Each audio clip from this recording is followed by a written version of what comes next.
ಈಗ ಒಂದು 10-20 ವರ್ಷಗಳ ಹಿಂದೆ 80-70 ವರ್ಷದ ವಯಸ್ಸಿನ ನಂತರ ಕಣ್ಣಿನ ಪೊರೆ ಉಂಟಾಗುತ್ತೆ, ಕ್ಯಾಟ್ರಾಕ್ಟ್ ಅಂತ ಕರೀತಾ ಇದ್ದಾರೆ. ಆದ್ರೆ ಇಲ್ಲಿ 34 ವರ್ಷದ ಯುವಕ ಅಂತಾನೆ ಕರಿಬೇಕಾಗುತ್ತೆ, ಅವರಿಗೆ ಕ್ಯಾಟ್ರಾಕ್ಟ್ ಆಪರೇಷನ್ ಮಾಡುವಂತಹ ಸನ್ನಿವೇಶ. ಇದು ಒಂದು ಉದಾಹರಣೆ. ಎರಡನೇದಾಗಿ ಮತ್ತೊಂದು ಕಂಪನಿಗೆ ನಾನು ಒಬ್ಬ ವೆಲ್ನೆಸ್ ಟ್ರೈನರ್ ಆಗಿ ಬಂದಿದ್ದೆ. ನ್ಯೂಲಿ ಅಪಾಯಿಂಟೆಡ್ ಇಂಜಿನಿಯರ್ಸ್ಗೆ ಹೆಲ್ತ್ ಬಗ್ಗೆ ಮಾತಾಡೋದು ಕಳಿಸಿದ್ರು. ಅದಾದ್ಮೇಲೆ ಆ ಬ್ಯಾಚ್ ನ ತಪಾಸಣೆ ಕಳಿಸಿದ್ರು. ಆ ಬ್ಯಾಚ್ ಅವರ ಒಂದು 5 years ಓಲ್ಡ್ ಬ್ಯಾಚ್. ಕೇವಲ 5 ವರ್ಷ ಒಂದು ಕನ್ಸ್ಟ್ರಕ್ಷನ್ ಕಂಪನಿಯಲ್ಲಿ ಇಂಜಿನಿಯರ್ ಆಗಿ ಕೆಲಸ ಮಾಡುತ್ತ ಒಬ್ಬ ವ್ಯಕ್ತಿ ಹೊಟ್ಟೆ ನೋವು ಅಂತ ಹೇಳ್ತಾರೆ. ಅವ್ರು ಯಾವತ್ತೂ ಕೂಡ ಯಾವುದೇ ಸ್ಪೋರ್ಟ್ಸ್ ಅಲ್ಲಿ ಭಾಗವಹಿಸಿಲ್ಲ. ದಯವಿಟ್ಟು ನೋಟ್ ಮಾಡ್ಬೇಕು, ನೀವು ನೆನಪಿಟ್ಕೊಳ್ಳಬೇಕು. ಯಾವತ್ತೂ ವೇಟ್ ಎತ್ತಿಲ್ಲ, ಚೀಲ ಎತ್ತಿಲ್ಲ, ನಿಂತರ ಲೈಟ್ ಆಗಿ ಕೆಲಸ ಮಾಡಿಲ್ಲ, ವೇಟ್ ಲಿಫ್ಟರ್ ಕೂಡ ಅಲ್ಲ, ಯಾವುದೇ ಹೊಟ್ಟೆ ಇಂಜುರಿ ಆಗಿಲ್ಲ, ಲಾಂಗ್ ಟರ್ಮ್ ಕೆಮ್ಮು ಕೂಡ ಇಲ್ಲ, ಟಿವಿ ಇಲ್ಲ, ಏನಿಲ್ಲ. ಸುಮ್ಮನೆ ಆಗಾಗ ಹೊಟ್ಟೆ ನೋವು ಬರ್ತಾ ಇತ್ತು ಅಂತ ಬಂದು ಹೆಲ್ತ್ ರಿಸರ್ವೇಷನ್ಗೆ ಬಂದು ನಾನೇ ತಪಾಸಣೆ ಮಾಡಿ ನೋಡ್ತೀನಿ, ಅವ್ರಿಗೆ ಹರ್ನಿಯ ಇರೋದು ನನಗಿಲ್ಲ. ಡೌಟ್ ಬಂದು ಸ್ಕ್ಯಾನ್ ಮಾಡಿಸಿದ್ವಿ, ನಮ್ಮ ಆಯುರ್ವೇದ ಸರ್ಜನ್ ಒಪಿನಿಯನ್ ನೋಡಿದ್ರೆ ಅವ್ರಿಗೆ ಹರ್ನಿಯ. ನಿಮಗೆ ಗೊತ್ತಿರಲಿ, ಯಾರಿಗೆ ದೀರ್ಘಕಾಲೀನ ಕೆಮ್ಮಿದೆಯೋ, ಕೆಮ್ಮಿನ ಒತ್ತಡದಿಂದ ಹೊಟ್ಟೆ ಒತ್ತಡ ಆಗಿ ಅವ್ರಿಗೆ ಹರ್ನಿಯ ಆಗೋ ಸಾಧ್ಯತೆ ಇದೆ. ಯಾರು ತುಂಬಾ ಭಾರವಾದ ವಸ್ತುಗಳನ್ನ ಹೇಳ್ತಾರೆ, ವೇಟ್ ಲಿಫ್ಟರ್ಸ್ ಇರ್ಬೋದು, ಕೂಲಿಗಳಿರ್ಬೋದು, ಹಮಾಲಿಗಳಿರ್ಬೋದು, ಕೂಲಿ ಕಾರ್ಮಿಕರಿರ್ಬೋದು, ವೇಟ್ ಅನ್ನು ಜಾಸ್ತಿ ಇರ್ತಾರಲ್ವಾ, ಅವರಿಗೆ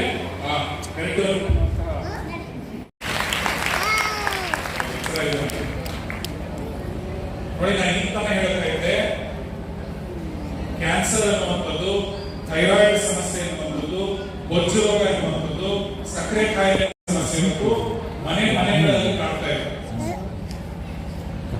ಇವತ್ತು ಯಾವ್ದಾದ್ರು ಮನೆಗೆ ಹೋಗಿ ಟೀ ಬೇಕಂತ ಕೇಳಿದ್ರೆ ಲೆಸ್ ಪ್ಲಸ್ ಅಂತ ಕೇಳೋ ಲೆವೆಲ್ಗೆ ಶುಗರ್ ಕಾಮನ್ ಆಗಿ ಹೋಗ್ತಿದೆ.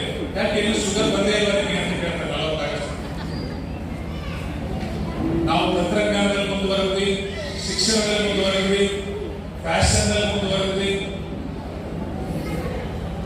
ಯಾವುದೆಲ್ಲ ಮುಂದುವರೆದಿಲ್ಲ ಅಂತ ಹೇಳಿದ್ರೆ ಹೇಳೋದಕ್ಕೆ ಸಾಧ್ಯನೇ ಇಲ್ಲ. ಎಲ್ಲ ವಿಷಯದಲ್ಲಿ ನಾವು ಮುಂದುವರೆದಿದ್ದೀವಿ, ಆದ್ರೆ ಆರೋಗ್ಯದ ವಿಷಯದಲ್ಲಿ ಹಿಂದುವರಿಯುತ್ತಿದ್ದೇವೆ. ಕಾರಣ ನಾನು ಆಗಲೇ ಹೇಳಿದಂತ ಕಾರಣ.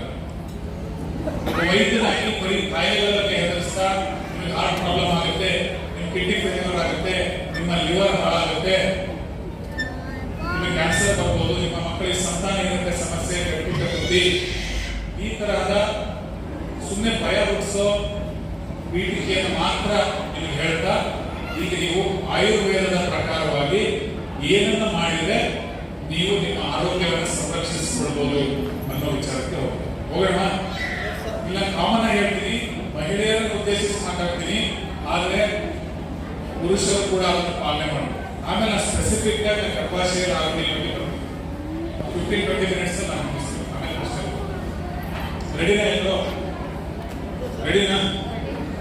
ಮೊಟ್ಟ ಮೊದಲ ನಮ್ಮೆಲ್ಲರ ಸಮಸ್ಯೆ ಇರೋದು ನಮ್ಮ ಮೂರ್ಖರ ಪೆಟ್ಟಿಗೆಯಲ್ಲಿ ಮತ್ತು ತಂಗಳ ಪೆಟ್ಟಿಗೆಯಲ್ಲಿ.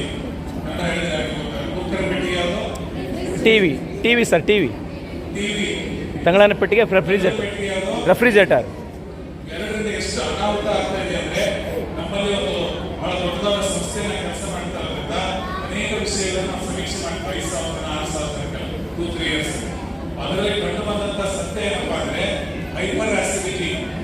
ಬಹುಶಃ ಯಾರಿಗೆ ಹೈಪರ್ ಆಸಿಡಿಟಿ ಇಲ್ಲ ಅಂತ ನಾವು ಕೇಳ್ಬೋದು. ಅಂದ್ರೆ ಉಳಿಕೆ, ಎದೆ ಉರಿ, ಹೊಟ್ಟೆ ಒಬ್ಬರ ಅಜೀರ್ಣ, ಮಲಬದ್ಧತೆ, ತಡವಾದ ಜೀರ್ಣ ಆಗೋದು, ಹೊಟ್ಟೆ ಹಸಿದೆ ಇರೋದು, ವಾಕರಿಕೆ ಬರೋದು, ತಲೆನೋವು ಬರೋದು, ಬೇರೆ ಹೊಟ್ಟೆ ನೋಡೋದು, ಅಸಮಾಧಾನ ಆಗೋದು, ಹೊಟ್ಟೆ ಉಬ್ಬರ ಆಗೋದು, ಇವಿಷ್ಟು ಕೂಡ ಅಜೀರ್ಣ ಮತ್ತು ಅಗ್ನಿಮಾಂದ್ಯ ಮತ್ತು ಆಮ್ಲಪಿತ್ತದ ಲಕ್ಷಣಗಳು. ಹೈಪರ್ ಆಸಿಡಿಟಿ ಅಥವಾ ಗ್ಯಾಸ್ಟ್ರೈಟಿಸ್, ಗ್ಯಾಸ್ಟ್ರಿಕ್ ಅಂತೆಲ್ಲ ಕೇವಲ ಇವೆರಡೇ ವಿಷಯದಿಂದಲೇ ಬರ್ತಾ ಇದ್ದಾವೆ.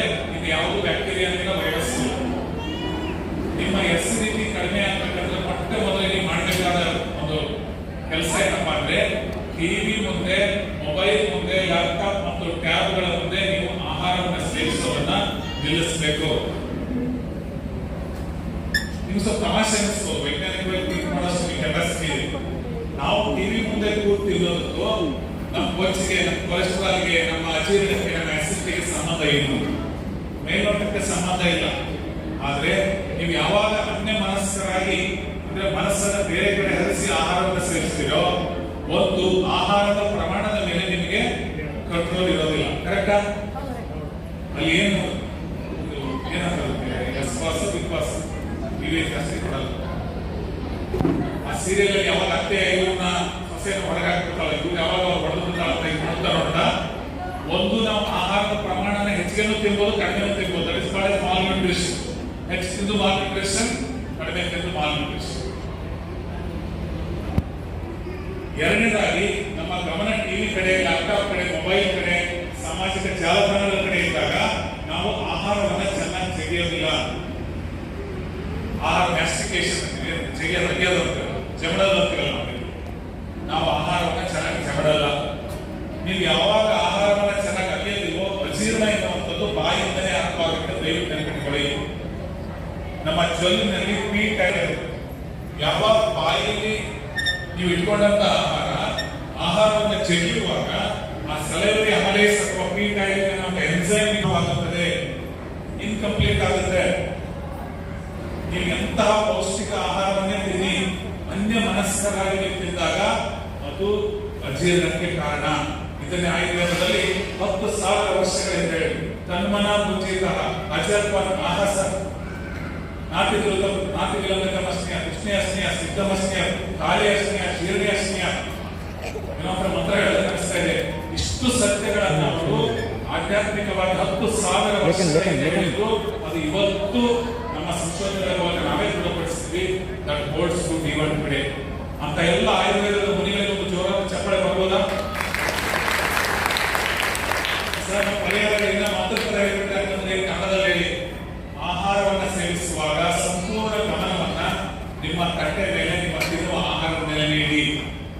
ಬೇರೆ ಯಾವ ಅನವಶ್ಯಕ ವಿಚಾರಗಳನ್ನು ಮಾತಾಡಬೇಡಿ, ಅನವಶ್ಯಕ ವಿಚಾರಗಳನ್ನು ನೋಡಬೇಡಿ, ಕೇಳಿಸ್ಕೋಬೇಡಿ. ಕೇವಲ ಮತ್ತು ಕೇವಲ ನೀವು ಆಹಾರದ ಮೇಲೆ ನಿಮ್ಮ ಗಮನ ಸುಮ್ಮನಿರಬೇಕು. ನಿಮ್ಮ ಆಸಿಡಿಟಿ ವಿತಿನ್ 10 days 70 to 80% ಕಡಿಮೆ ಆಗುತ್ತೆ. ಖುಷಿಯಾದ ನೋಡಿ, ಎಷ್ಟು ಸಣ್ಣ ವಿಷಯ ಮಾತಾಡ್ತಾ ಇದೀವಿ. ನಿಮ್ಗೆ ಗೊತ್ತಿರಲಿ, ಅಜೀರ್ಣ ಯಾರಿಗೆ ಕಂಟಿನ್ಯೂ ಆಗ್ತಾ ಹೋಗುತ್ತೋ, ಯಾರು ಅನ್ಯ ಮನಸ್ಕರಾಗಿ ಆಹಾರವನ್ನು ಸೇವಿಸ್ತಾ ಹೋಗ್ತಿರೋ, ನಿಮಗೆ ಗೊತ್ತಿಲ್ಲದೆ ಪೈಲ್ಸ್ ನಿಧಾನವಾಗಿ ಮೈಕ್ರೋ ನ್ಯಾನೋ ಲೆವೆಲ್ ಅಲ್ಲಿ ಅಜೀರ್ಣ ಡೆಪಾಸಿಟ್ ಆಗ್ತಾ ಹೋಗಿ ಅದೇ ನಿಮ್ಮ ಬೊಜ್ಜಿಗೆ, ಅದೇ ನಿಮ್ಮ ಕ್ಯಾನ್ಸರ್ಗೂ ಕೂಡ ಕಾರಣ ಆಗ್ಬೋದು. ಮಲಬದ್ಧತೆಯಿಂದ ಪೈಲ್ಸ್, ಫಿಸ್ಟುಲಾ ಅಂತ ಸಮಸ್ಯೆಗೆ ಹೋಗ್ಬೋದು. ನಮಗೆ ಗೊತ್ತೇ ಆಗೋದಿಲ್ಲ. ಆಹಾರವನ್ನು ಸೇವಿಸುವುದರ ಬಗ್ಗೆ ಬಹಳಷ್ಟು ಗಮನ ಹರಿಸಿ.